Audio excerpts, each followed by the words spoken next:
প্রতিযোগিতামূলক যে কার্যক্রম সেখানে কিন্তু দুই জোটই যে খুবই ভালোভাবে নামতে পেরেছে এটা আমরা বলবো না।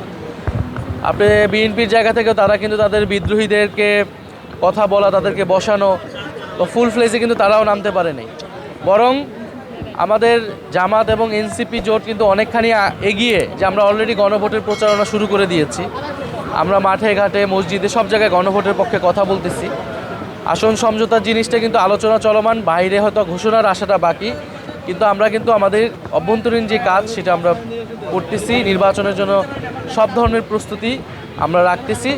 আমাদের যে আসন সমঝোতার ঘোষণাটা সেটা কেবল একটা আনুষ্ঠানিক ঘোষণা আসবে, এবং যেহেতু এখানে জামাত ইসলামও একটি সুশৃঙ্খল দল, ডিসিপ্লিন পার্টি, এবং এনসিপি নিজের মধ্যেও মোটামুটি একটা সিদ্ধান্ত নিয়ে এসেছে কারা নির্বাচন করবে, কোথায় করবে। ফলে এই ডিসিশন হওয়া মাত্র কিন্তু আমাদের আর কোনো ধরনের চ্যালেঞ্জ থাকবে না, যেটা আমাদের অন্য জোটের ক্ষেত্রে কিন্তু এই চ্যালেঞ্জটা তারা এখনও আছে। তাদের জোট সঙ্গীদের তারা ক্লিয়ার করতে পারে না আসন, নিজের দলের ভিতরে বিশৃঙ্খলা। ফলে আমরা মনে করতেছি যে একটু দেরি হলেও আমাদের নির্বাচনী যেই আয়োজন বা নির্বাচনী যে প্রস্তুতি সেখানে আসলে খুব বেশি প্রভাব রাখবে না।